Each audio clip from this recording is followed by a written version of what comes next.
You may need to adjust or change other elements of your life that are not really about meditation. So a lot of the times people aren't having success in meditation because the activities or the involvements in their life in general are not conducive to states of meditation.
The inherent need or request of becoming a Buddhist monk is giving up your life and abandoning your life.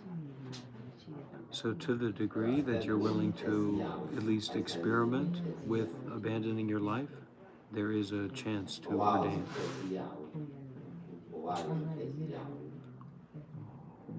A lot of suffering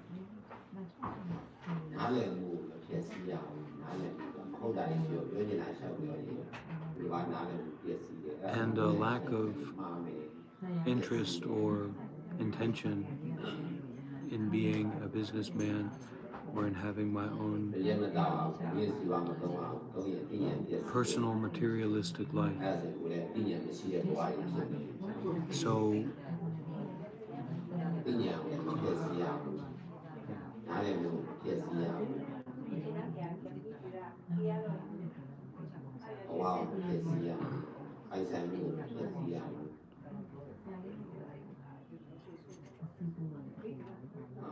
I was ordained in Thailand, and I didn't speak the local language when I got there, and I also didn't know about traditional monasticism at all before I went to Thailand to ordain.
Salutations.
Yeah, generally meditation is not going to be effective if we don't have a base of generosity or giving in our daily life, and or being virtuous and emphasizing virtue in our daily life.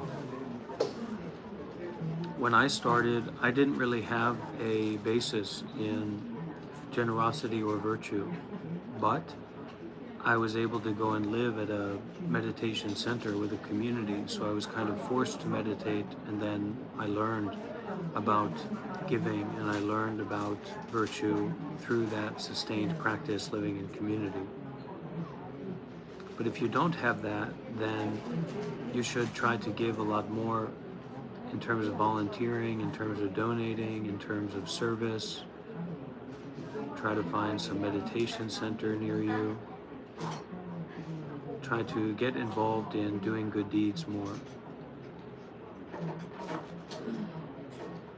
And of course, listening to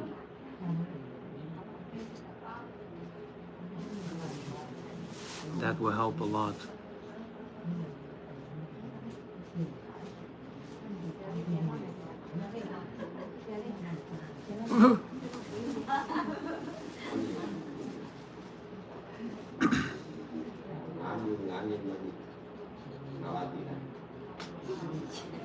It's completely important, this notion of sila, or this notion of virtue, because it's really equating to mindfulness in daily life. And there's no meditation outside of moment-by-moment life. And if we don't practice with that in some way, and if we're not supported to practice in that in some way, then we will really be extremely lost in trying to force ourselves to meditate for a particular period of time with loose instructions and a lack of support.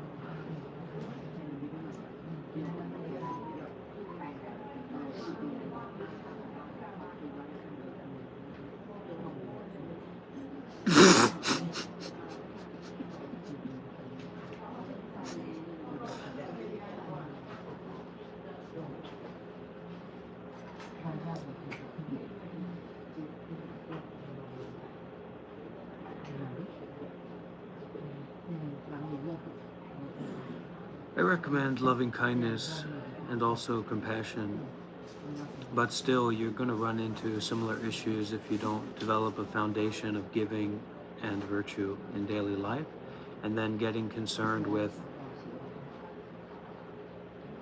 the path in as practical a way as you can, which means community and service in person on the ground.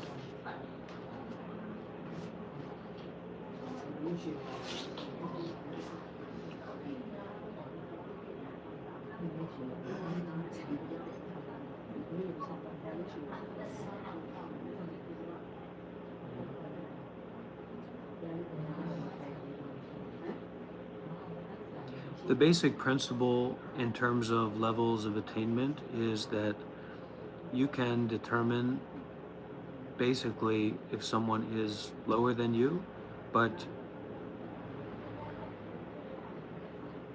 and you can basically determine if someone is higher than you, but you can't really tell the degrees as much as you may think that you can. So I asked my teacher this question once, and he said, only the Buddha really knows. And other than that, it's really a matter of how much we dedicate ourselves to the path and kind of put ourselves in situations where we're around people that we don't understand and are serious about the path.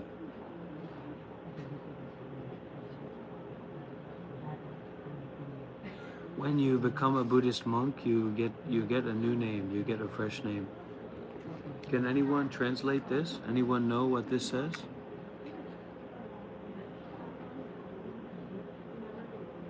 Siale, do you know what this says?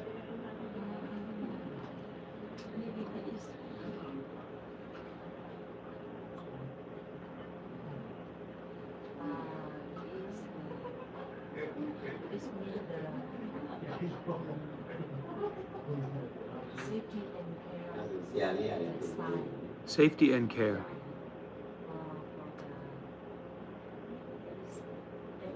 The earth. The safety and care of the earth.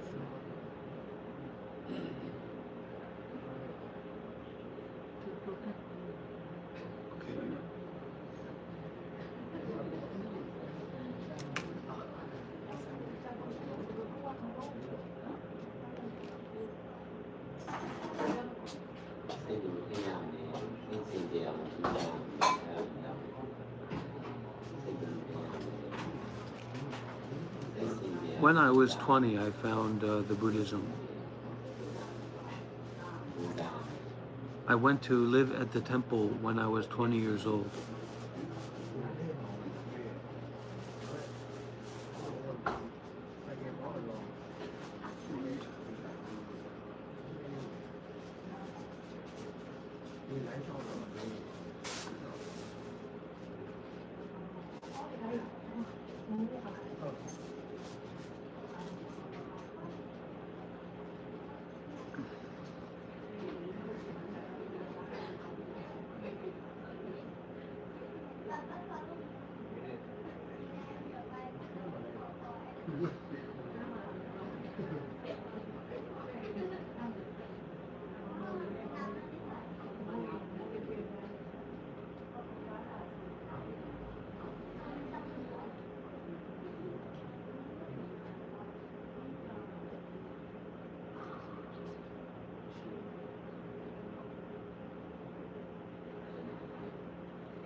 I ordained in the Thai forest tradition.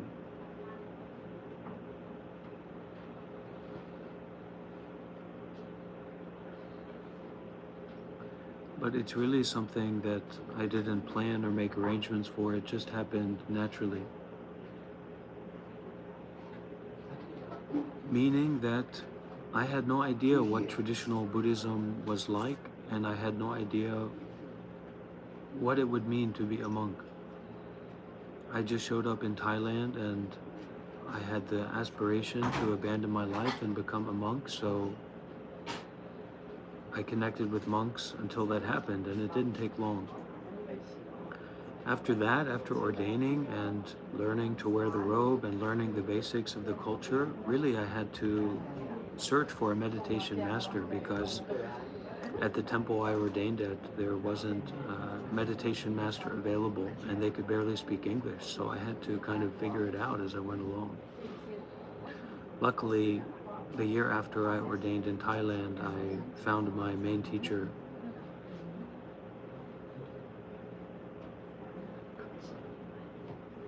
And I've been following him since then.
No, it wasn't religious.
Không, chỉ có thế này.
My teacher gonna come to teach in a moment.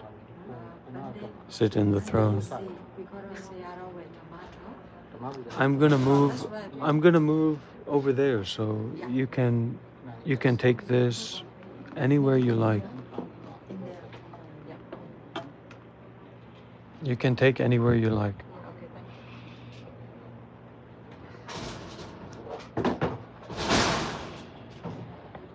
That's a good question, Jason.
Here, this for you.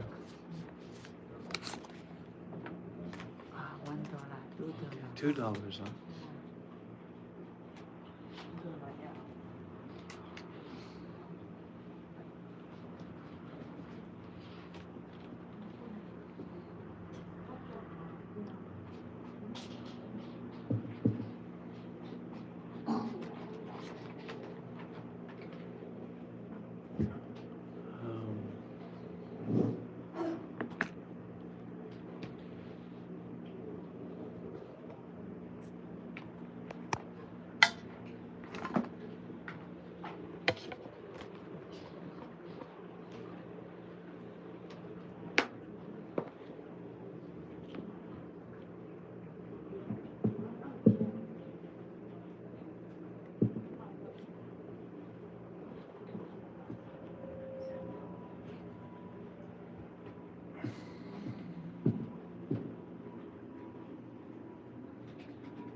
Are you learning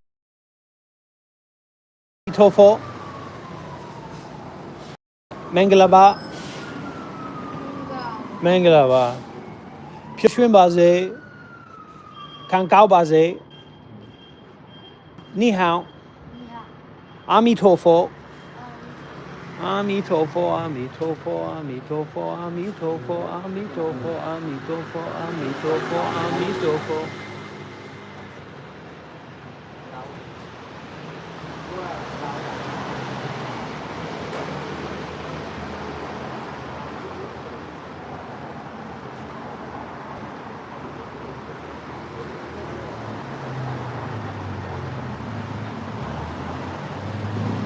Is connection still okay? I had to move out into the street because my teacher is going to start giving a talk and it'll probably be pretty loud. So I hope everybody can see me and hear me. I'm with my friend here. What's your name? Your name? My name is Varrapanyo. Varrapanyo. He's not much of a talker. Okay, so yeah, this is an AMA. People can ask the questions that they have concerned with the meditation or the Buddhism or my experience, and I'll try to share as much as I can. If I was still a layperson, If I was a layperson, I would go to Google Maps and I would search for a Buddhist temple near me, and then I would try to visit as many as I can and see if I can find anyone who's willing to support me to volunteer, to learn meditation, to just be in that environment. I would emphasize more on listening to Dhamma talks and less about trying to meditate for a particular period of time a day.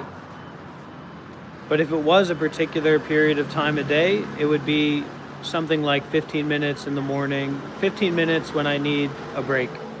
Then I'd meditate. So before I ordained, I also would do meditation on my lunch break. But really, the importance of listening to Dharma talks and the importance of generosity and the importance of the 5 precepts can't be overstated.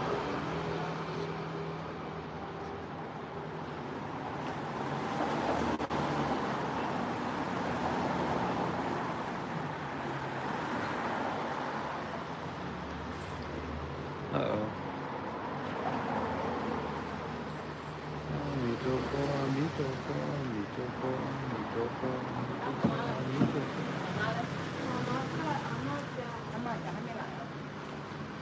Udo.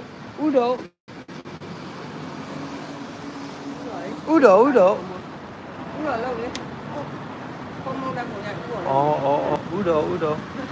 Here, I have gift for you, okay? I have present for you. Here, look at this. Look, wait. 你看，那里没看没脸，能看见你啊？Jesu de Mare. Pyo Shwin Baze.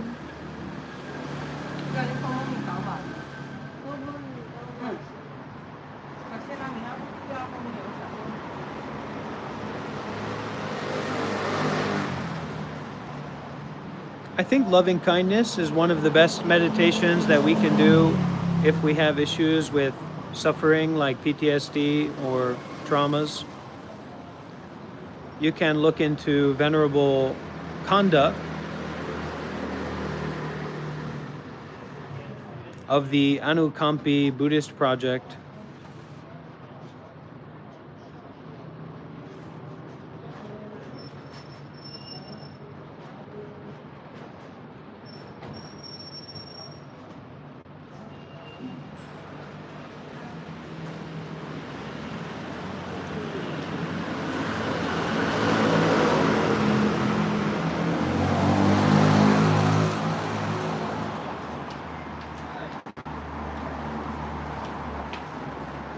Mangala ba, Pyo Shwin Baze, Kankao Baze, Udo. Oh.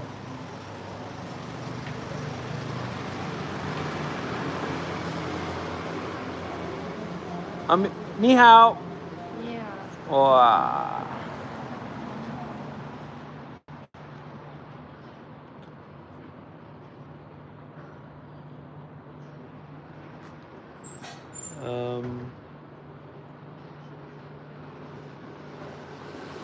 Yeah, I don't really know why people do what they do in an ultimate sense.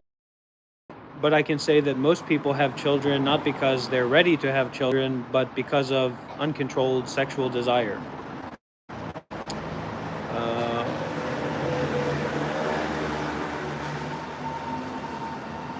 Sexual energy is actually a really important topic, and it's something that I think we've gotten wrong in the West, where the idea of like sexual freedom, so you just go around with your sexuality nonstop and do whatever you want. And it's a really unskillful way of navigating human life.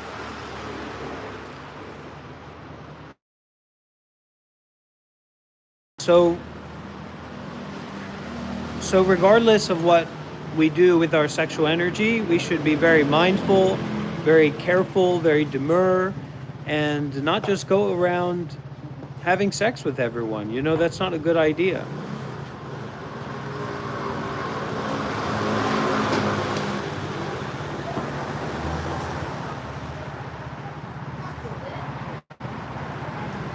What you do in your life is ultimately up to you.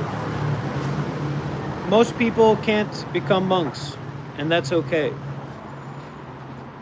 Having relationships with monks or learning from monks is not about becoming a monk.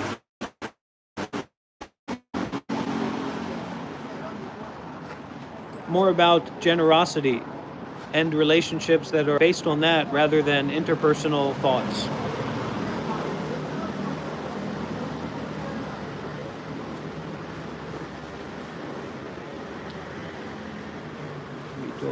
Amitofo, Amitofo, Amitofo, Amitofo, Amitofo, Amitofo, Amitofo.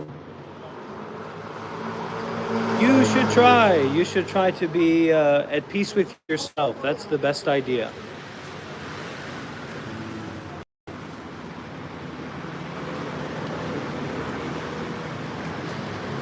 Meditation is very important for people who want to take the path seriously. And that means people who want to take generosity and virtue seriously. And that means people who want to take generosity and virtue concerned with the Buddhist community or the meditation masters or the teachers seriously.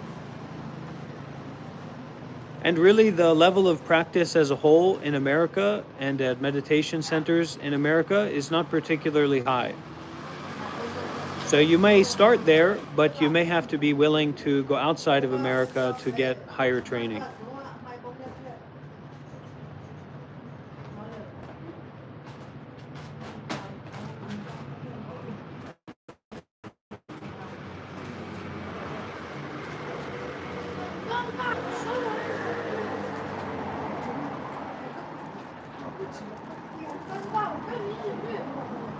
Because it's kind of a serious situation. There's a lot of people in need. There's a lot of people who are suffering. Our suffering is very serious. And there's a place for levity. You know, I'm the most levitatious guy you're ever going to meet in your life. I'm the monk of levity. But the matter of life and death is actually very serious. So it takes a certain willingness to feel suffering and to face suffering that we can call serious. And if we don't take it seriously, we won't have much success. Just like with anything that we approach, whether it's Buddhism or meditation or anything, you have to be serious in a certain way. Seriousness with levity.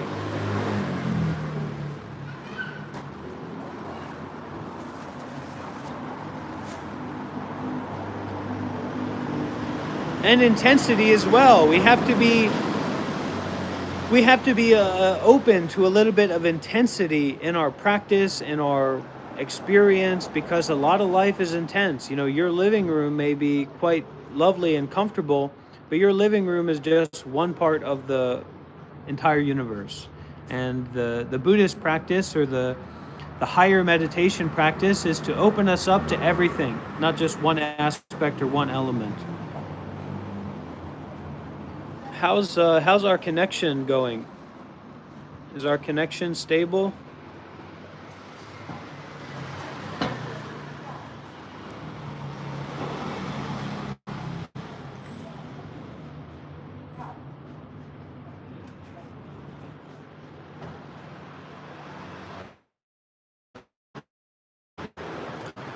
Amitofo, Amitofo, Amitofo, Amitofo. English?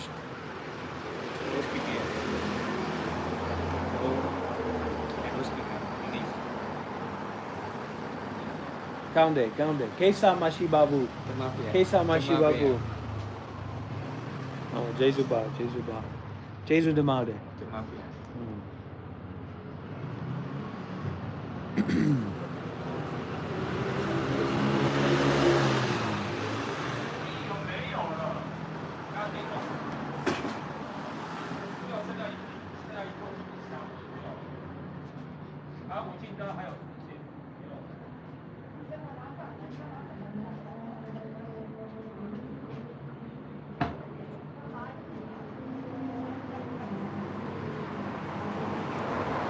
We can take a look, all right?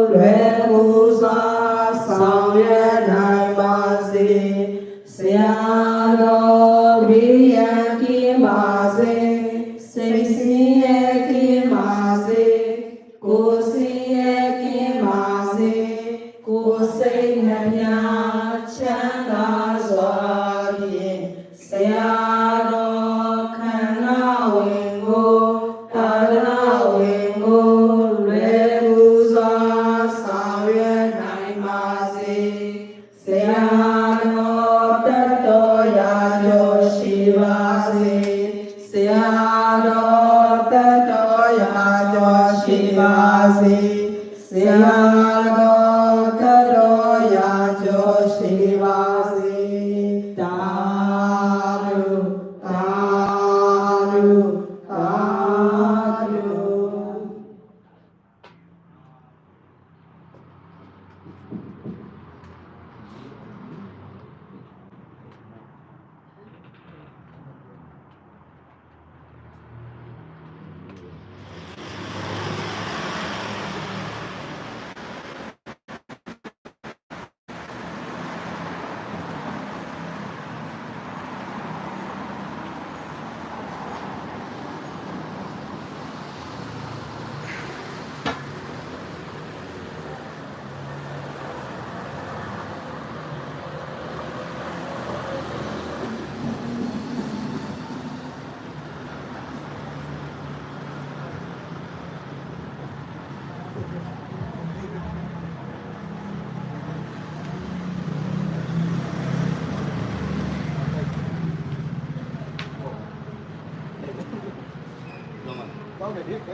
A lot of the spiritual path can be stuck in semantics.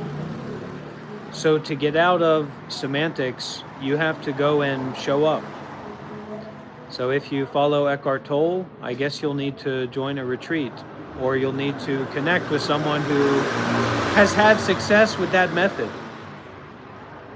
Otherwise, it's just running around in circles in our own mind. So we essentially have to have community support. We have to put ourselves out there in a very serious way and practical way to learn more about the methodology or the corresponding realization that it's based on. A lot of people just get completely bound up in the semantics of spirituality and then are lost in convincing themselves about realization and all these. But you have to go and meet someone, you have to go and give, you have to go and sacrifice, you have to really practice seriously to move in the direction of success when it comes to spirituality, just like with anything else. It's like being a master carpenter without ever building anything, or without ever working with other master carpenters or people who've given their life to it. How exactly is that realistic? Semantics can be a really big trap for Western spiritual seekers, because the words are just pointing to aspects of the mind, and the mind is infinitely subtle. So unless you meet someone or know someone or get involved seriously in investigating the mind continuously, it would be very difficult to determine your degree of subtlety in terms of understanding the mind, rather than just being convinced about something.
ကိုယ်စိတ်နှပြကျမ်းမာချမ်းသာ၍အလို့ဆန္ဒကင်းအောင်ချစ်ကြံအားထုတ်နိုင်ကြပါစေ။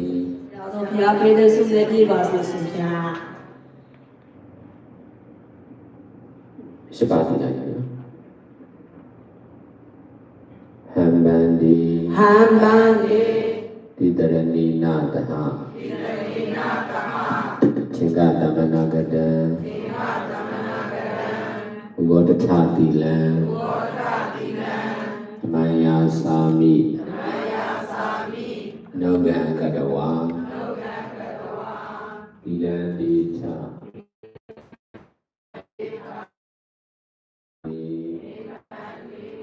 ုတိယမိ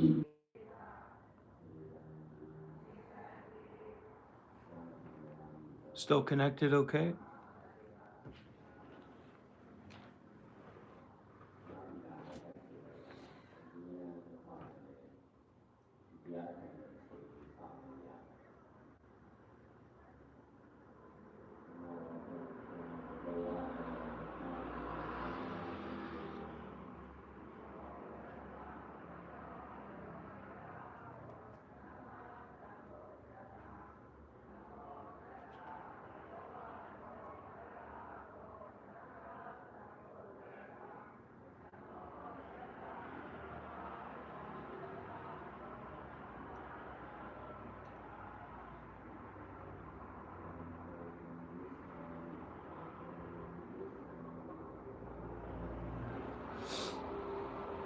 Let's see, I've got some things in my bag here that might just help us out in terms of our work.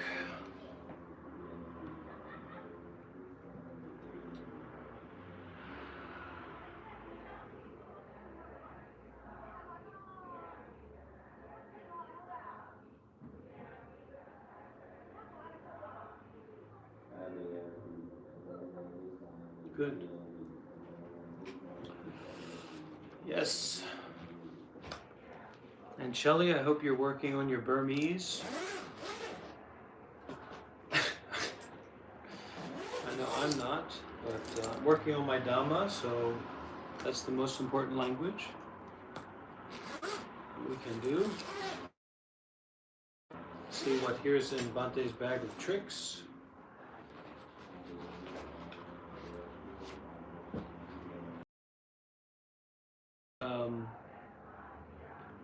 Need to bring a few things with me, you know. A suitcase, just my bowl is enough.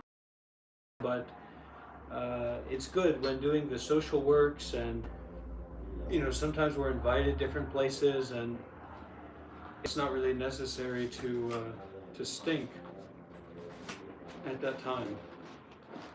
So there's not so much in here.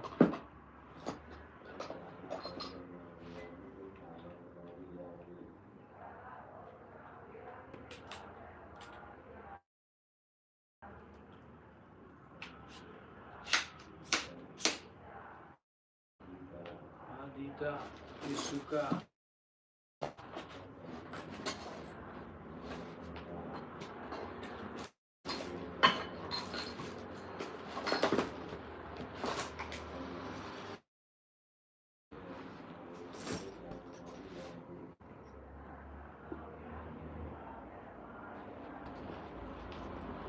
Oh yeah. Oh yeah, it is. But we can learn the language of mindfulness and detachment, and then you can leave the rest to Buddha or Buddha as Santa.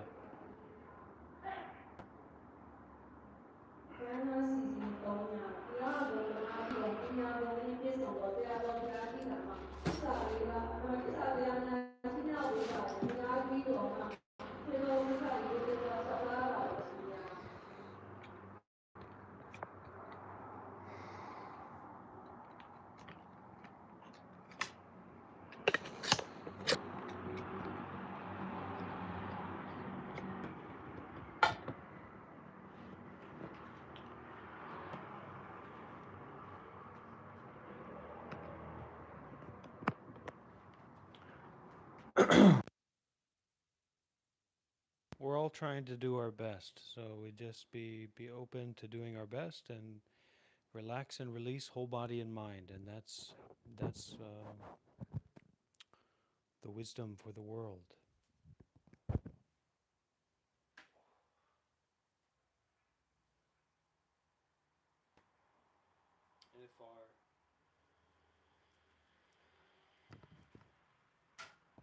And if our best is not enough, then we'll do better.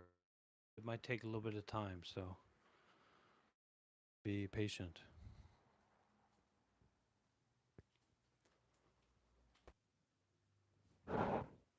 Okay, just let me know if we have any connection issues along the way. I think it should be stable now.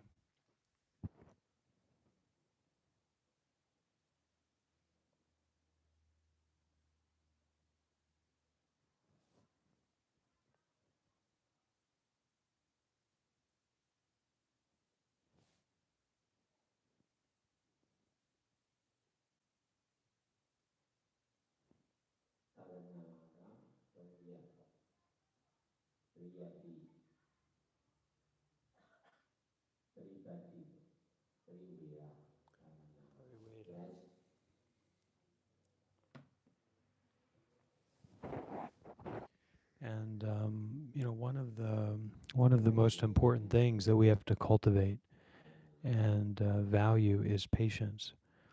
You're not going to get anywhere in the Dharma world. You're not going to get anywhere in the world of healing or understanding more deeply if you don't have the capacity to be patient. I've really learned that, and actually, there's a lot of Dharma teachers and Dharma masters that emphasize for people to be patient, because if you can't be patient, you really can't learn the Dhamma. You can't know about the truth deeply without patience.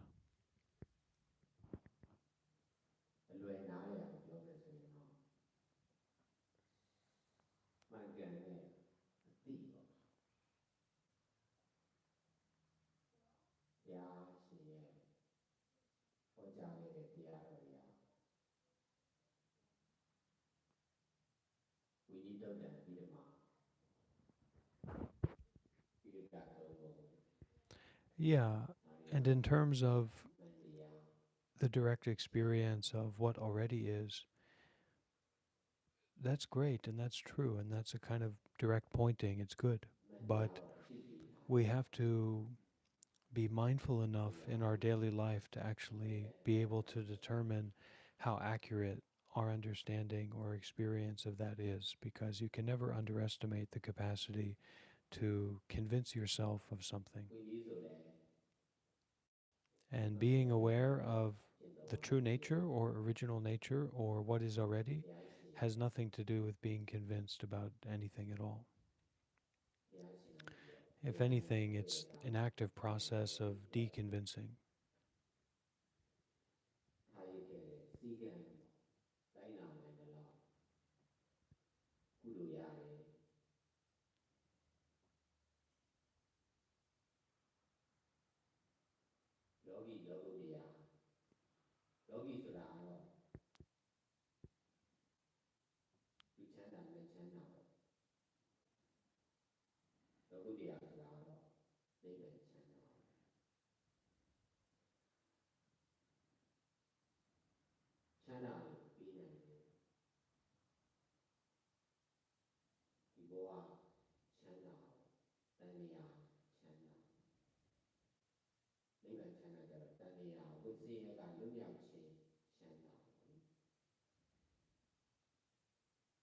တရားရှင်နဲ့ပတ်သက်တော့မှလည်းတန်တရားဆိုတာကိုဝတ်စင်းရဲလို့သိကြတာ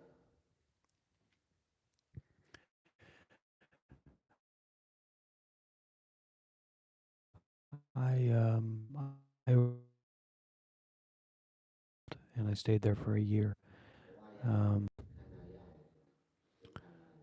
What inspired me was suffering. I mean, my mental suffering and emotional suffering was so strong, and I didn't have a lot of friends. I didn't have a lot of good relationships with people. So I was isolated, I was suffering, I was coping with drugs, and I was trying to get away from myself. I was trying to get away from my own mind, and of course, that doesn't work. So I don't know, I reached out for help. I looked for help, and I had the understanding that if I went out from my home and from my family with a positive intention and positive mindset, that somehow things would work out. And, just from leaving home with that intention, it led me to Buddhism, and then Buddhism and meditation led me to ordaining. So it all started in 2014. I left home before that. I left home when I was right after high school because my whole life fell out from under me after I graduated. I didn't have the drive to get a job. I didn't have the drive to get educated. I remember I used the money my mom gave me for college books to buy weed or something like that. And I was just getting super depressed, and I said, well, I'm just going to go out into the world, work on organic farms and try to go in the US and get away from myself. And through that, I slowly started to learn about spirituality. And then eventually I learned about Buddhism and went to live at that Buddhist meditation center in New Mexico in 2014 when I was 20. And that really shifted my mind in a particular way. And it allowed me to go in a more positive direction sustainably. And then that shift in my mind, and then that more balance that I had, led me to getting the success in my business life or my material life. So I had the best job I'd ever had and all that,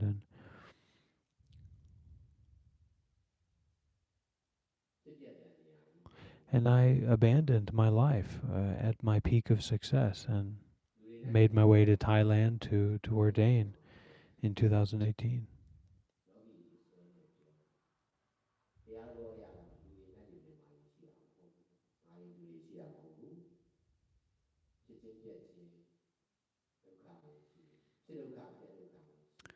Yeah, the four imponderables in Buddhism.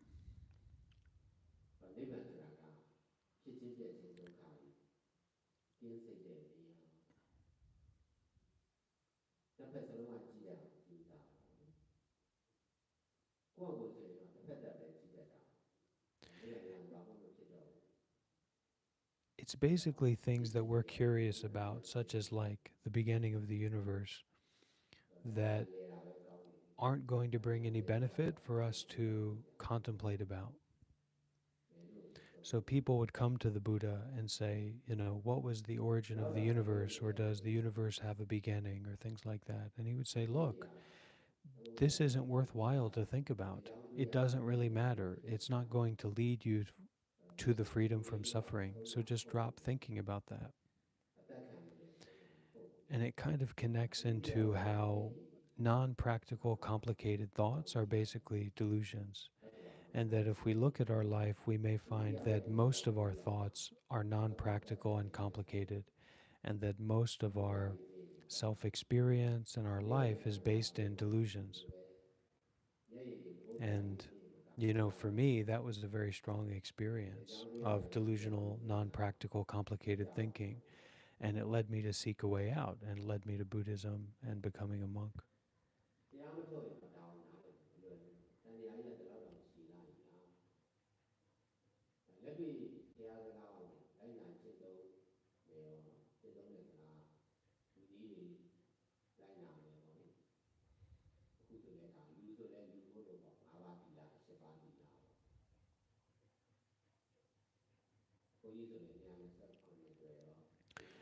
We have to be more open to patience when it comes to cultivation.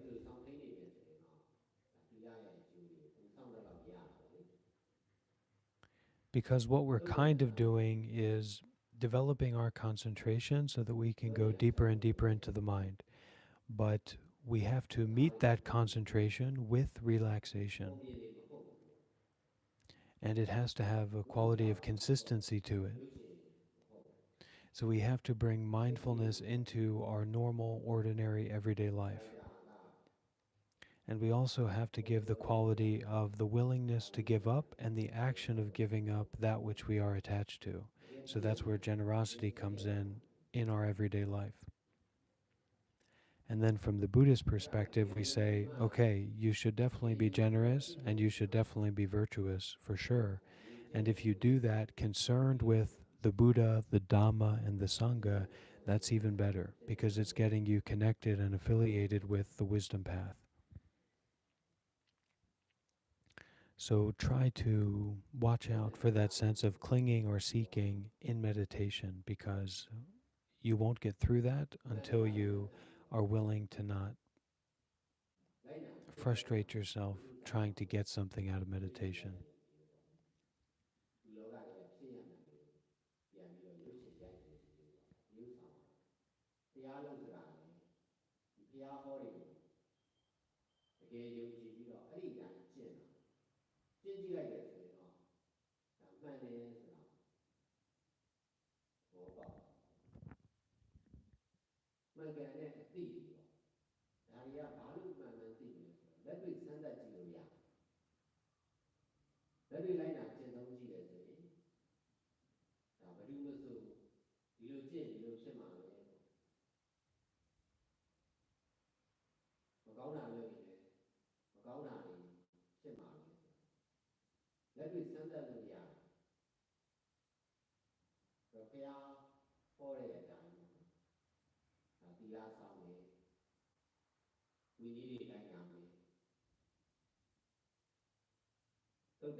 Time is not real.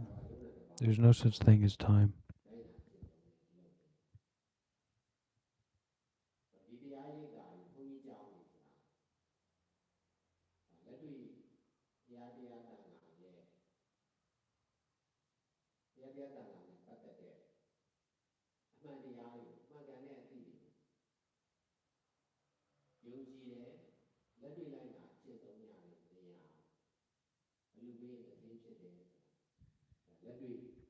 It's as real as much as there is an appearance of it, but it's not real in any kind of solid way.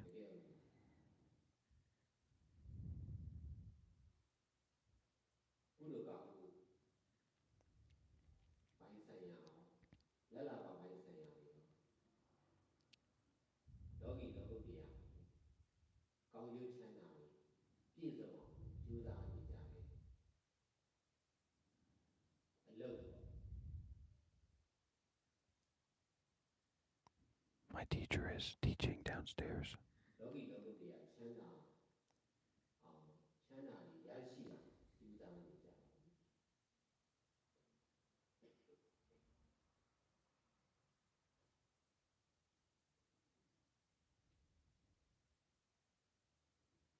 အဘိဓမ္မာတရားကြီးလေငါမဟုတ်သူမဟုတ်နိုင်လဲရုပ်ပေါ့တရားမှန်များအနတ္တအတ္တမဟုတ်ဘူးပေါ့ဒီခုခုတရားရောက်ဖြစ်နေဒီသုတ်ကံမရဘူးတကယ်ယောက်ျားပဲတကယ်မိန်းမပဲဆိုပြီးတော့တပွဲကြည့်လိုက်ရှိတော့တကယ်ကိုတပွဲကလည်းမှာပဲတပွဲစိတ်ကိုခွဲမှာခွဲလို့ရမယ်ဒီရိုးကြောတွေးသားတွေကိုခွဲမှာဘလို့ခွဲမပြိုခွဲမပြည့်စည်တာရှိ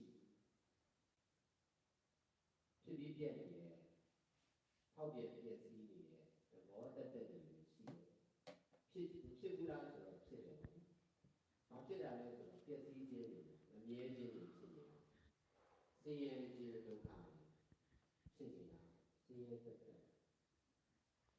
ဘုရုလိုဘုရုကြိုက်မှမလိုက်တဲ့ခုခုတရားရောက်ဖြစ်တဲ့ဒီသုတ်ကံကိုမရတဲ့အနတ္တအတ္တမဟုတ်တဲ့အနတ္တသဘောတွေဖြစ်နေတာဆိုရင်အမှန်တရားတရားလို့ကတော့ဉာဏ်နဲ့တက်ခွဲတဲ့ဉာဏ်နဲ့ရှာကြည့်တာစိတ်ကိုလည်းရှုတာရုပ်ကိုလည်းရှုတာဘာပဲရှုရှုမမြဲတဲ့အိဋ္ဌဆင်းရဲတဲ့ဒုက္ခအစိုးရတဲ့သဘောမရှိတဲ့အတ္တသဘောမရှိတဲ့အနတ္တသက်သက်ပဲဆိုရင်အဖြစ်ထွက်လာကိုယ်ကိုယ်လည်းကိုယ်ခန္ဓာလည်းရှုရကိုယ်စိတ်လည်းရှုရ So what led me to wanting to go to Thailand and abandoning my life was complete failure of material life and also complete success of material life.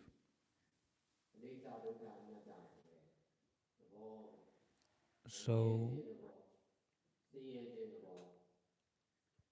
the complete failure was just being basically psychotic and mentally ill and suffering immensely and not having any drive to do anything or to be anyone or to develop myself. And somehow I plopped myself down at a Zen Buddhist meditation center in New Mexico, and I stayed there for a year. That shifted my path positively, and then in 2018, I found myself to be generally healthy and wealthy in Seattle, and great job, great relationship and all that. And I realized that all of that was not leading me in any way towards enlightenment or freedom, which I knew was the most important thing to me. So I left it.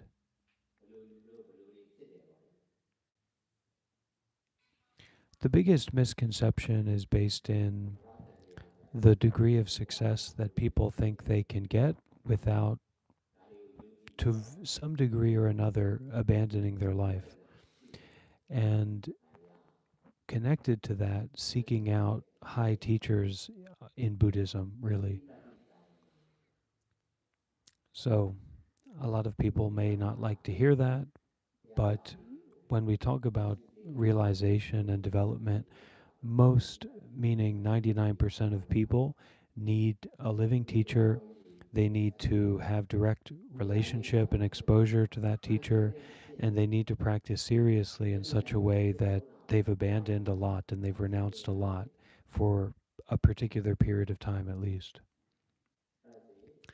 And also to accept that the practice level in America or in the West is not particularly high.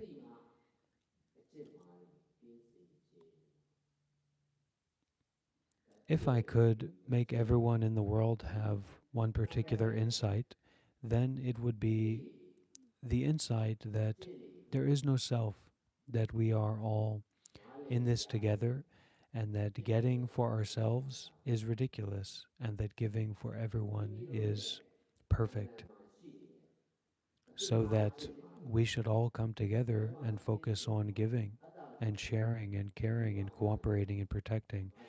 Now, without wisdom or community, this is a silly notion, but concerned with the Buddha, the Dhamma, and the Sangha, this is nothing but not silly. Thank you for your nice questions.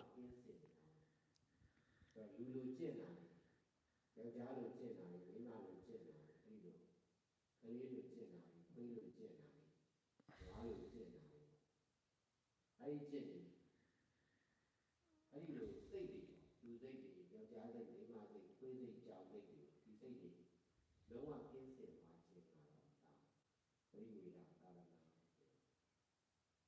ဒါဘုရားရှင်ထားခဲ့တဲ့သာသနာ၃ရပ်ဒါနားလည်အောင်ပြောပြတယ် You have to emphasize to listen to the meditation masters or masters of the mind, because they have trained their mind and have dominion over their mind to develop the Brahma Viharas or to teach about how to go about developing them. So if you can listen more closely to those teachers, you will be able to increase your capacity to do that.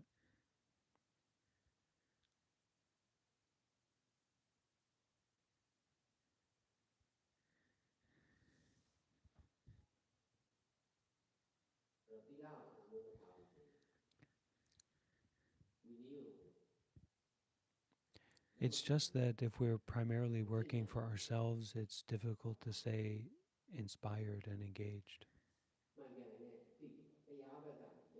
When we are working with or for the others, it's really easy to stay on the tips of our toes and to stay mindful as well. Listen to Thich Nhat Hanh.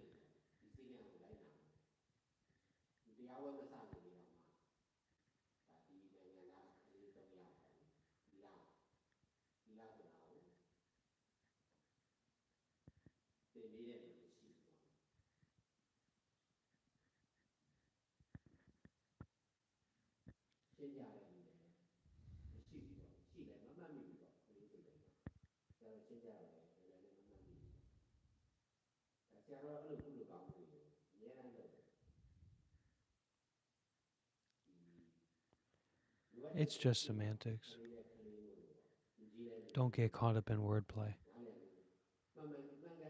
Words and phrases are not compassion, they're not the path, they're not direct experience, and we can't define ourselves ultimately or other people by words and phrases.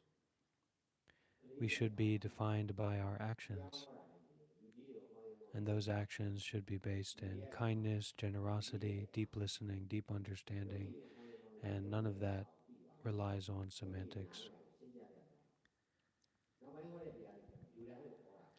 A lot of the Western monks do look very similar.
ပျက်စီးအောင်ပညာနဲ့အုပ်ချုပ်တာဒီဒိဋ္ဌာကြီးယောဂီတွေပညာနဲ့ဒါနနဲ့ကျိုးဝါနဲ့ဒီသားနဲ့အာဝယ်ဆောင်ရှောက်တာဘာဝနာတရားတွေအခုလိုတရားဝင်တရားစကန်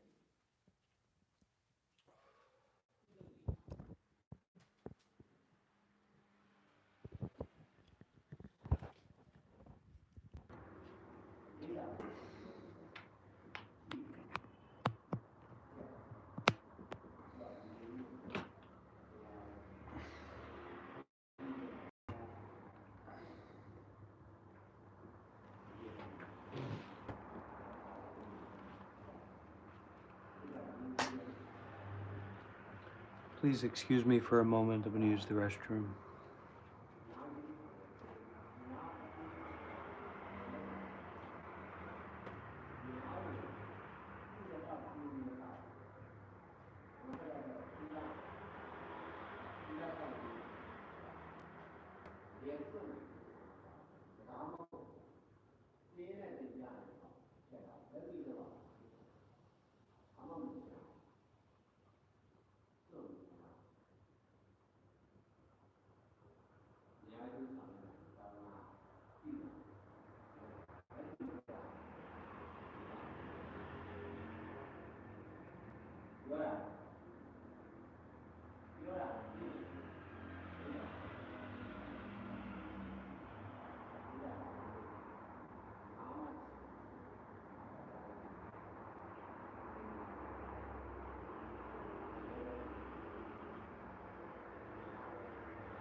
Kudo nya nya kudo jabaguno tadu tadu tadu kudo nya nya nya kudo jabaguno tadu tadu tadu.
Going through a lot in life, it's unbearable. How to hold on with life.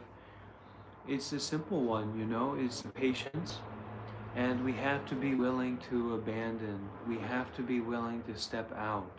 I feel so sad for a lot of people because, you know, just imagining how many people have, you know, jumped ship because their job was horrible or because their relationship was horrible, etc. And really, there's a lot of children out there that don't have this luxury. They they don't really have much capacity, many of them, to fend for themselves or to make arrangements, so they can't leave, they can't abandon. But us as human beings, we have to have this recognition of our power and this necessity of leaving. This is a human necessity, a human basic. If what we're doing, if where we're at, if the life we're living isn't working, we have to detach, we have to abandon, we have to be willing to give up. We have to be willing to let go. It's what we have to do. And you can do that. You have to know that in yourself, that you can do that. And please let me know if we're having connection issues. Um,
mm.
Oh my goodness.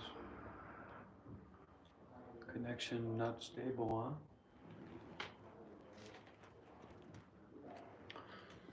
huh? Let's go back over here.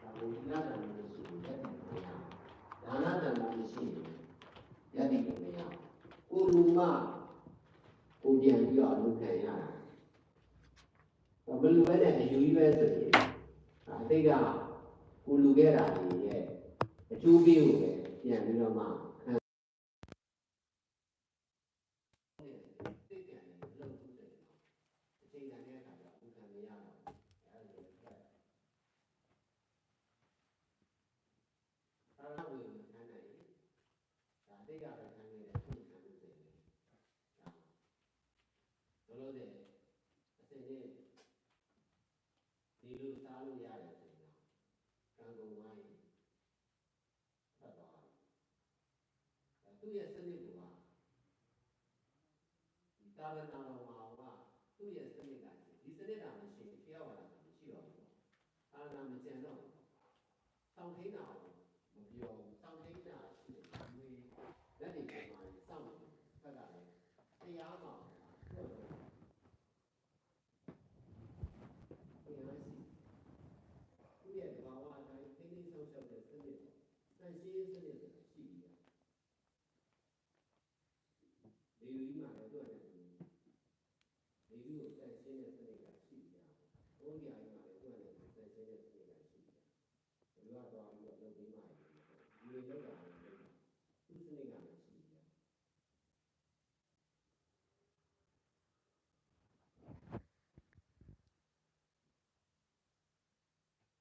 ဆရာမအနေနဲ့တော့အဲ့ဒီငကိုရှိတဲ့စနစ်ကိုဒီကနာစီချောင်းဆိုရင်တော့ So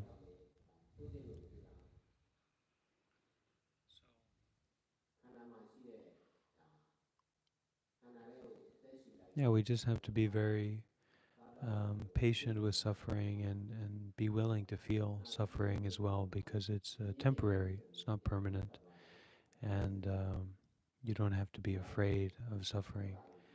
You can know that it is temporary, you can know that it is impermanent, and you can know that your willingness to be with suffering is very powerful and very important.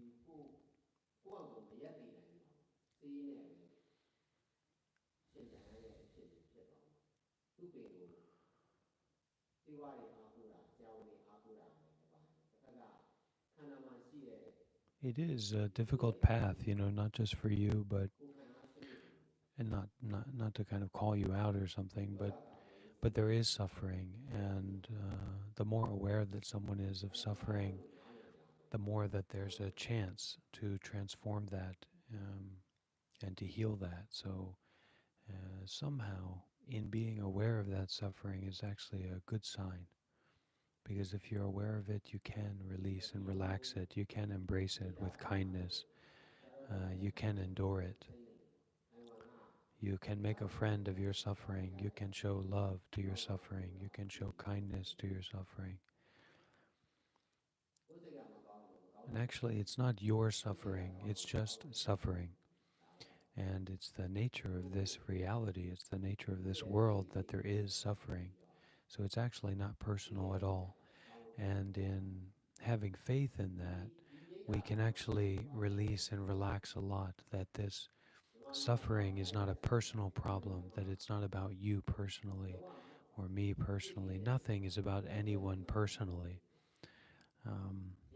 People are wrapped up in their movies. They're wrapped up in the TV show version of life. But this is not a TV show. Reality is not a movie. It's not a story. It's not anything like that. And, we can learn to see that for ourselves. And there's a lot of freedom in that, a lot of healing and transformation in that.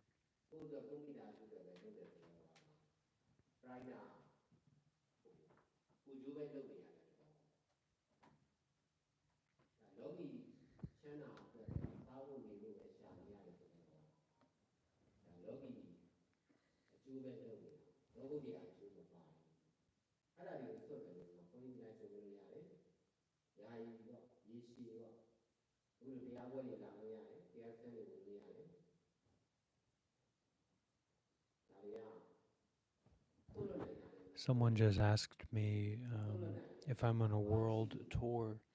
I'm not on a world tour, I'm just following my teacher. And, my teacher is a very important and powerful monk. So, I have the chance to follow him and join him. And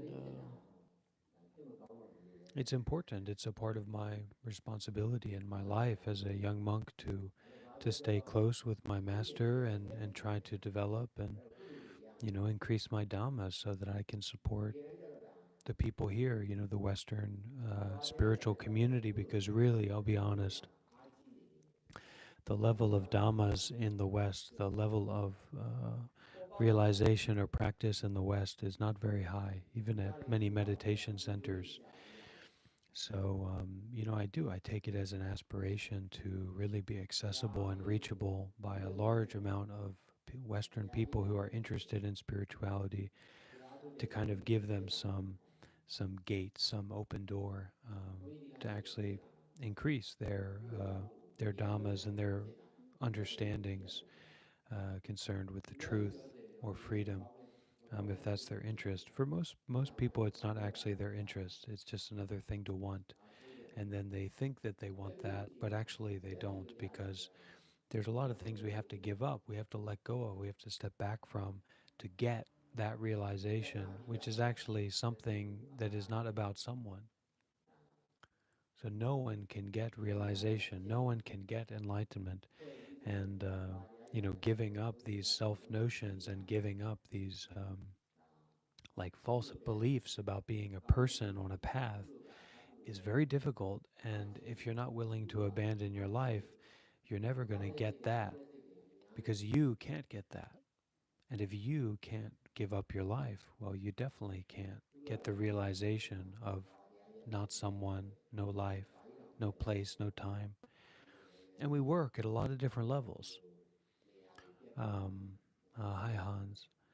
Uh, but we come back to the mindfulness, we come back to the freedom, we come back to the loving kindness, the gentleness, the release and relax.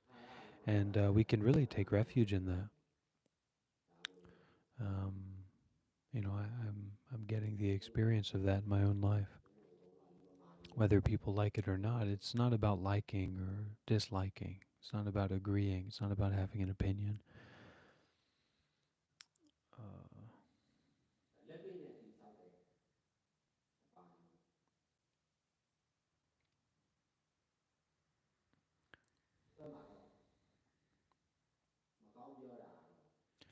the most important partner that we all need in life is ourselves. And until we learn to come home to ourselves and actually face our heart and our mind and be with ourselves alone in mindfulness, we won't have any successful relationships with anyone else. Also, the narrative that's been sold to a lot of Western people about the only real relationships we can have are with one sexual partner, or I guess multiple partners like that, and then people that we meet at the bar or people that we play board games with, is not real and not a good way to live life.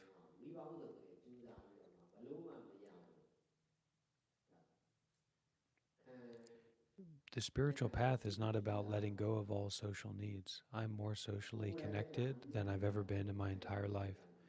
I have more relationships with well minded people on the path than I've ever had in my life.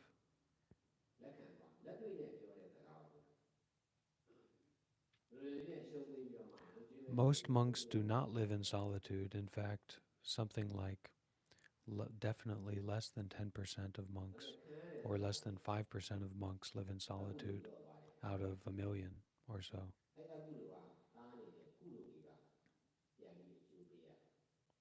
It's just a false aspiration. It's like we're trying to approach spirituality as if we're buying a new washing machine, and that's just not what it's about. It's about giving in a practical way. It's about being virtuous in a practical way. It's about taking refuge in a community and teachers in a practical way. It's about living life based on doing good deeds with mindfulness and detachment for all. It's revolutionary in all ways.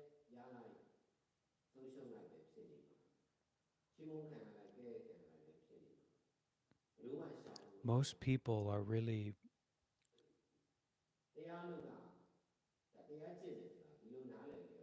not seeing clearly about how serious they are concerned with spirituality. And if I have to be the humble pill, then I'm willing to do that, even if I have to put myself at risk. Because when you put yourself out there like this, as much as you attract supportive spirits or positive spirits, you also attract maleficent spirits. And that's something that is not necessarily easy to deal with. But I'm willing to deal with it so to help more people and give more people access to the path. ကိုယ့်ရတာလည်းဘယ်လိုဆိုလဲမသိဘူး။ကိုယ့်လူဆိုတာကကိုယ့်တပည့်ဆိုတာမှကိုပြောပြရတာတရား။ကြုံကြုံရတာ။သူကလည်းသူအချိန်တန်တော့ရလာမှာပေါ့။ Please read through the other answers to the other questions. နားမလည်တဲ့ကိစ္စမရှိဘူး။ခုနကလေးလေးတရားဟောတယ်။ဒါလည်းပြော။လုပ်တဲ့နာကိုလုပ်လိုက်တယ်။လုပ်ရင်လည်းကျွမ်းကျင်သွားတဲ့အခါကျတော့ဒါပဲကလေးလေးလာတာ။ဒါတော့ပဲနားမလည်တဲ့ကိစ္စမရှိဘူး။သင်နိုင်တဲ့စွမ်းအားခုလည်းတရားကိုရှင်းပြတယ်။ဒါအမြဲရှင်းပြနေကြတယ်။ရှင်းပြတယ်လို့ဆိုတာကအားကြီးတာ။ဘယ်လိုပြီးသားမှမကြုံဘူးလားမရှိသလား။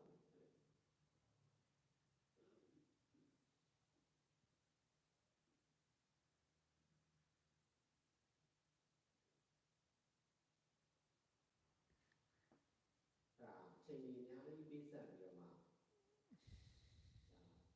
နားလေချိန်ကြီးနားလေသွားမယ်ကျွမ်းကျင်ချိန်ကြီးကျွမ်းကျင်လာမယ်လွယ်ချိန်ကြီးလွယ်သွားမယ်အဲ့စနစ်ကိုသုံးပြီးတော့ဒါနာပြုရတဲ့နေရာမှာလွယ်ကူလာအောင်ပရိုက်တာလုပ်တဲ့နေရာမှာလွယ်ကူလာအောင်ဖြစ်ချိန်ကြီးဖြစ်တယ်ဆိုတဲ့အချိန်ကြီးလို့ဖြစ်တာကိုအဓိကထားပြီးတော့ခုလိုကောင်းမှုလုပ်တာဖြစ်ချိန်ကြီးတဲ့အခါကျတော့ကိုယ်ကရှော့ချီအချိန်တန်လေးတဲ့အခါကျတော့အားလုံးလုံးခက်နေတာခက်နေတာခက်တာလည်းမမြဲဘူးဆိုပြီးတော့လွယ်တဲ့အချိန်ကြီးကိုသူကလည်းလွယ်ချိန်တန်လို့လွယ်သွားတာပေါ့လောကကလွယ်တာပေါ့ပြောဆိုတာလွယ်တယ် brighter လို့ဖြစ်ဒါနာပြတာဆိုရင်ချိန်တန်တော့လွယ်ကူသွားတဲ့အချိန်ကြီးကိုသိရှိနေရှိတယ်ဘုရားကမြောင်း20နှစ်ရှိတော့လောက်လျှောက်ကဒီလို brighter နဲ့တရားလို့အစပိုင်းတော့ဘူတော်လောက်ရတယ်ပေါ့ပါ။ဝါရိုက်တာအဖွဲ့အစည်းဖြစ်လာတော့ခုလိုစုပေါင်းပြီးလုပ်ကြတယ်။အဲ့မှာမိသားစုဖြစ်တာ။မမိသားစု။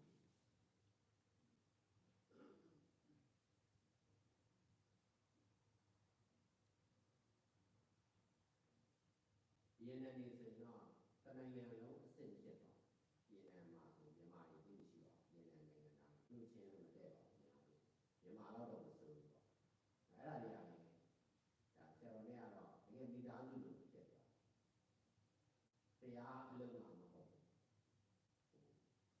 ။ဘောင်းစုံပညာရေးအခြေရေးဒီနာရေးစီးပွားရေးကျန်းမာရေးဘယ်ဘောင်းစုံတရားနဲ့ဘယ်လိုရှင်းမလဲဆိုတာဒါဆရာတော်ကမပြတ်ရှင်းပေးနေတာဆရာတော်လည်းရှင်းနေတာရှင်းရလို့လည်းဒါဒီအောင်ကြောက် So we have to really we have to get interested. We have to be curious about this because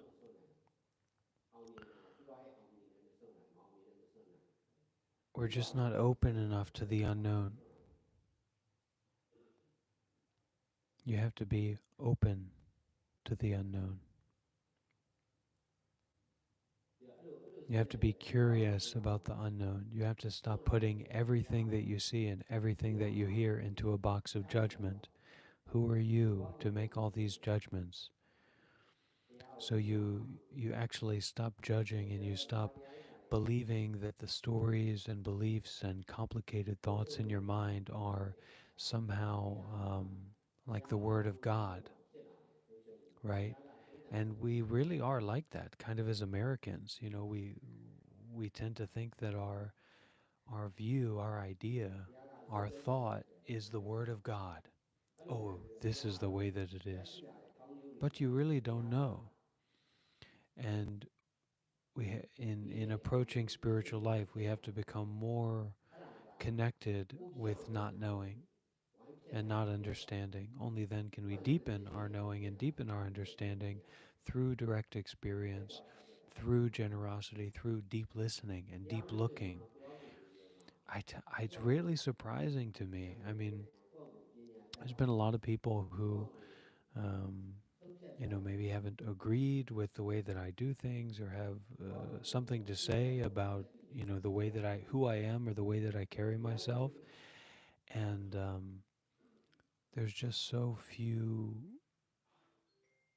there's such a lack of authenticity of approach in terms of asking questions, in terms of exploring, in terms of standing behind one's own direct experience.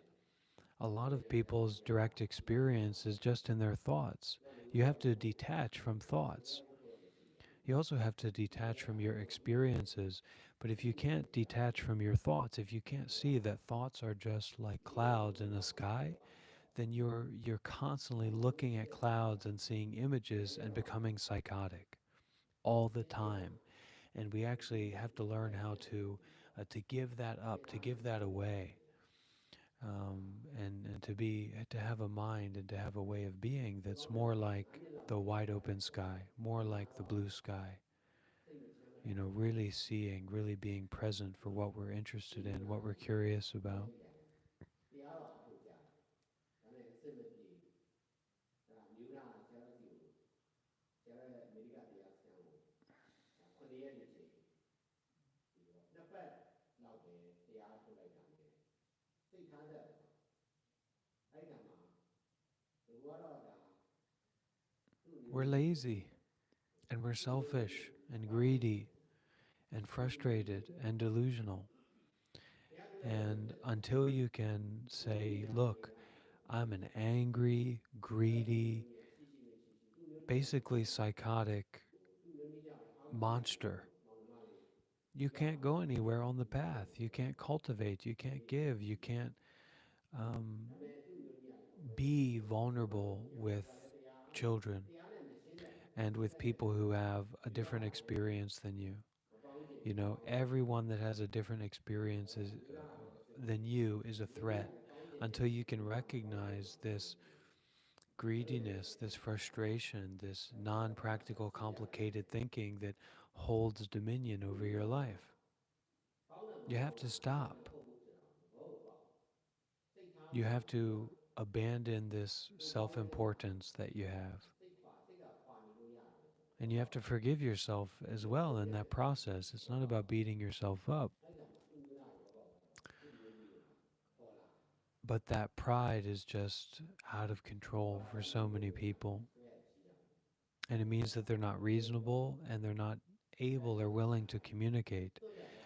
And, how do we deal with those people? Well, we detach from them. It's not about rejecting them. It's we put up the barrier wall of forgiveness and release and ending and just experiencing towards them. And you don't allow people to convince you about the importance of their complicated thoughts. If we want to talk about something, we should talk about our experiences. There's people out there who said, this guy's not really a monk, this guy's a lunatic, he's a monster, look at this guy, he's a freak. Trust me, there are, and that's fine with me. But what is their experience? How long did they become a monk? How many years have they trained in meditation centers? How many monks do they know? Did they talk to monks about this situation or this case? And it's getting it's a little bit specific, but it's about anything. We want to have an experiential basis in which to reference the thoughts in our minds. And when it comes to engaging with the world from those experiences and those thoughts related to them, it should be from a place of generosity. It should be from a place of sharing our experience and being open to our experience being not dependent on a self, open to our experience being full of impermanence rather than these permanent objects or permanent thoughts, and full of unsatisfactoriness. So it doesn't matter if it's this experience or that experience, it's not satisfactory, it's not worth grasping onto. And this is the difference between a Dhamma teacher and someone going around trying to deceive people. So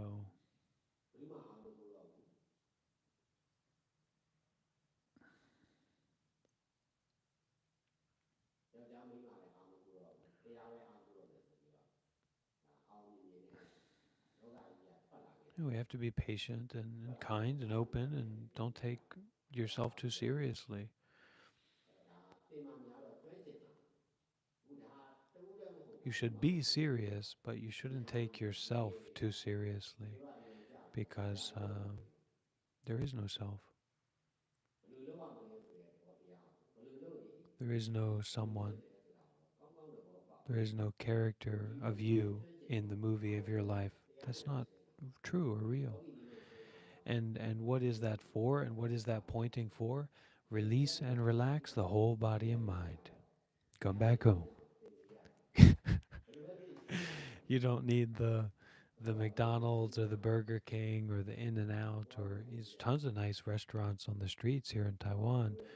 Release and relax whole body and mind. And that takes, you have to release your ego to do that, to listen, to do that.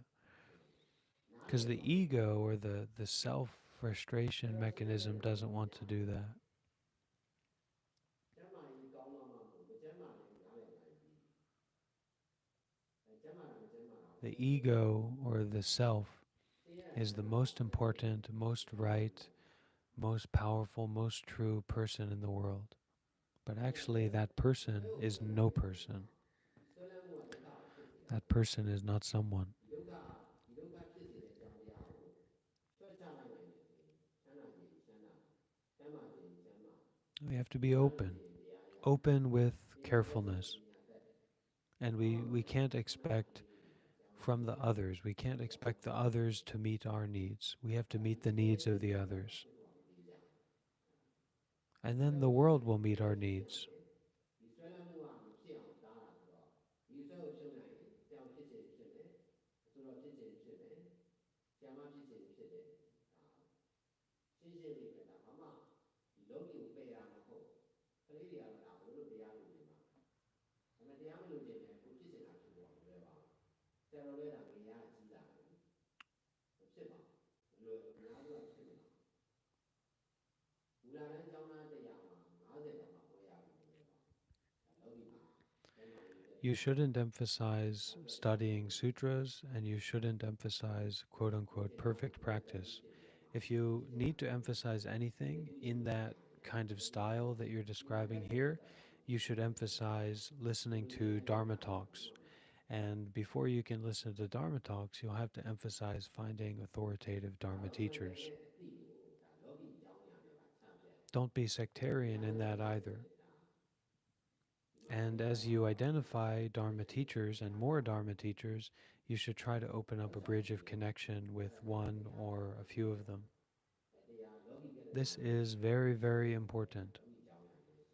Most people who just try to force themselves into a perfect practice, and most people who try to understand the suttas by themselves, will not have success on the path. That's for sure.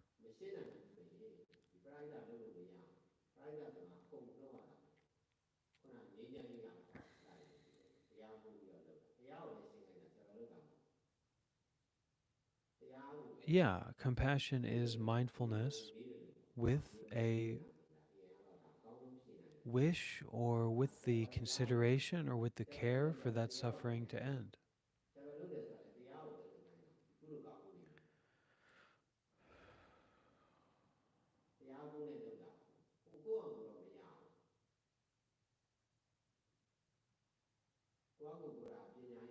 I wouldn't ask them anything. I'd be too busy watching them and listening to them and practicing with them. So it's not as much about asking questions as much as it is in listening and following and practicing so that you can see for yourself. And then you know more clearly, oh, if I follow this person, if I do what they say, the quality of my life increases, the depth of my mind increases, my clarity increases, success in my life increases. And then you listen and follow. It's not so much you have a question, you have an opinion. It's really about generosity, mutual generosity, and development. and you see if it works or if it doesn't. But if you're not generous, if you don't show up, if you don't listen, if you don't try, then it's just like um, a kind of stubborn, ignorant adult that doesn't like food from other countries, only likes to eat cheeseburgers. I mean, that's ridiculous. ကိုလုတ်ရက်ကကိုယ့်ကိုပိုင်တယ်ပြောတာကိုအများကျူလားကိုကျူလားဆိုတော့ကိုကောင်းသိတယ် Be open to all different kinds of meals and foods and ways of life. Open, open, open. Widen out, brighten out the mind. And stay tuned and stay patient and stay connected, because that's the only way you're going to get success. It's got nothing to do with me. I'm just another monk on the path, live streaming on YouTube right now. But you do have to be open.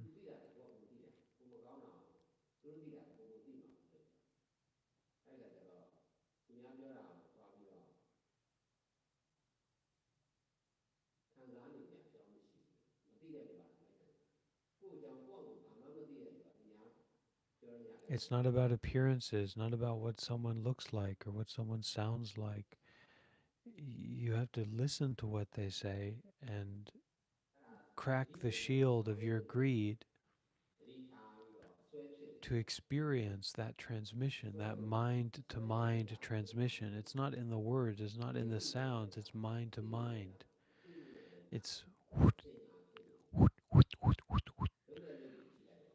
that's why a lot of people like the, people who are doing things like that, because they, wow, what's happening?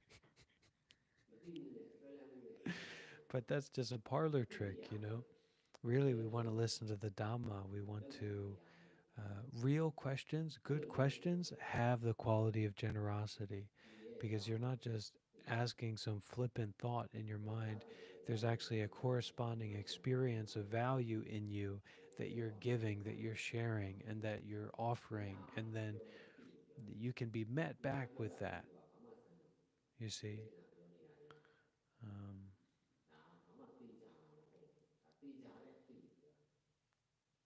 မှန်ကန်တဲ့အသိမှန်ကန်တဲ့အကျင့်ဒီမှာကျင့်မှာကျင့်စဉ်ခြင်းဆိုတဲ့သာသနာတော်၃ရပ်ဒီ၃ရပ်စလုံးကိုမှာကိုနဲ့ပတ်သက်တာကိုမှာသာသနာတော်ရဲ့ဘုရားရှင်ထားခဲ့တဲ့သာသနာတော်ကြီးကိုမှာကိန်းတော့ကိုယ့်ရဲ့နှလုံးသားမှာကိုယ့်ဘဝဒီတရားတွေနဲ့ပြီးဆောက်လို့ရ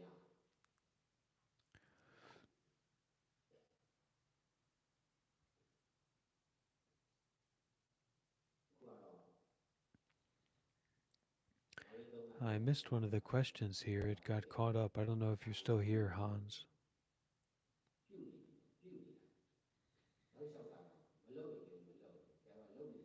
But mostly, yeah, we want to use natural medicines. We want to know how to use the power of nature. But the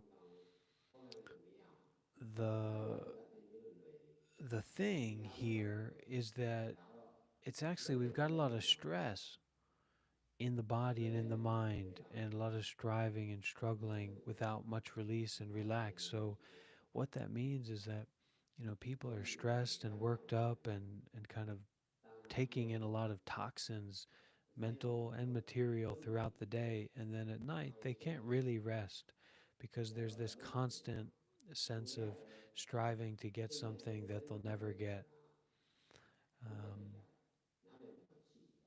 So a lot of our healing happens within. We don't need so much chemical or special things to heal. We just have to give the energy of mindfulness to the heart, to the body, to the mind, so that healing, that natural healing, can take place within ourselves.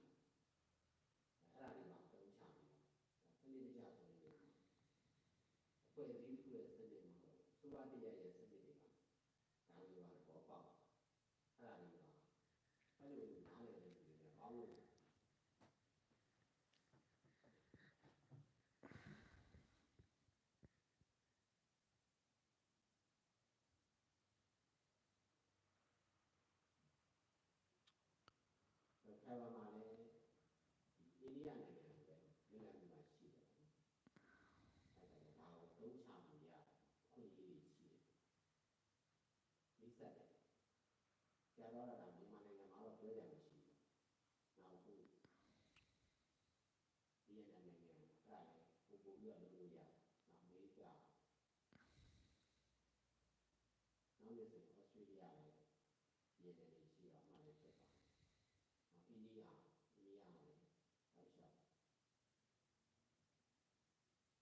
အိန္ဒိယနေပြီးတော့ကမ္ဘာဘုရားဘာသာပြန်ဖြန့်ဖို့အိန္ဒိယဆိုရမှာလည်းအစီအစဉ်ရှိအဲဒီထဲမှာလည်းဆရာတော်တရားပြလို့ဆရာတော်ဘာအနေနဲ့ပါဒီမူရေးပါတာကောင်းတော့လို့နေရပါဝင်ပါနေတော့ဖြစ်ရှိ Welcome in, everyone. You're free to ask whatever questions you might have.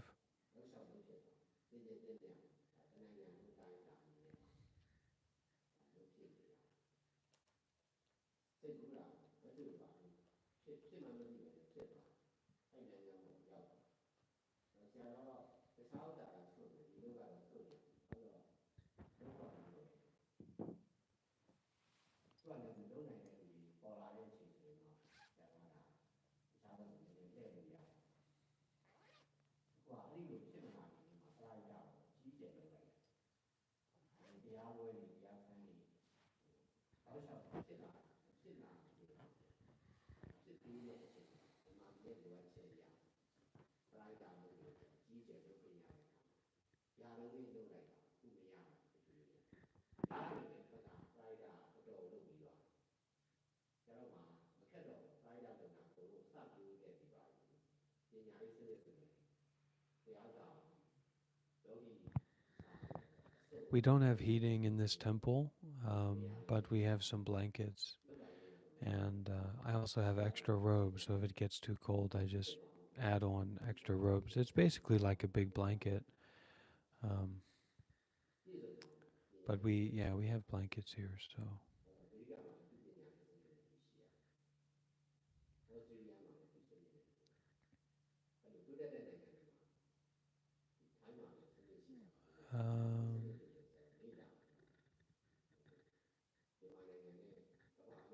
In New Taipei City. But we'll be leaving the day after tomorrow.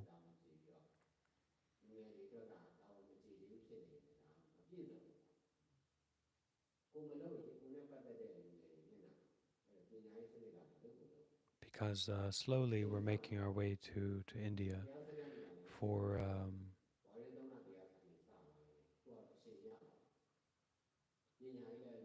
kind of a special retreat in India. And then Seattle this year, he's going to be traveling a lot back to the US and to Japan and to Vietnam and to Australia for a month. So it's actually going to be a lot of traveling.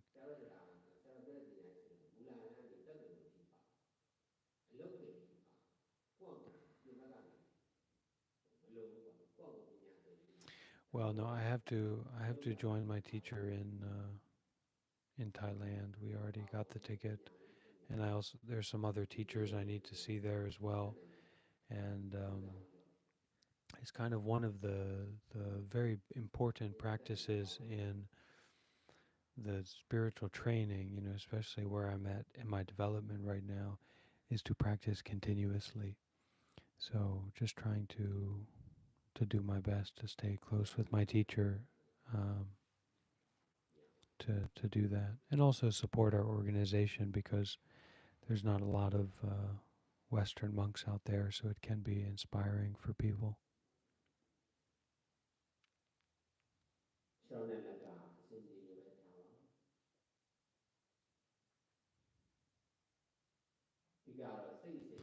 We'll be going around to different places in India conducting retreats. It'll probably be really intense. It's not going to be fun.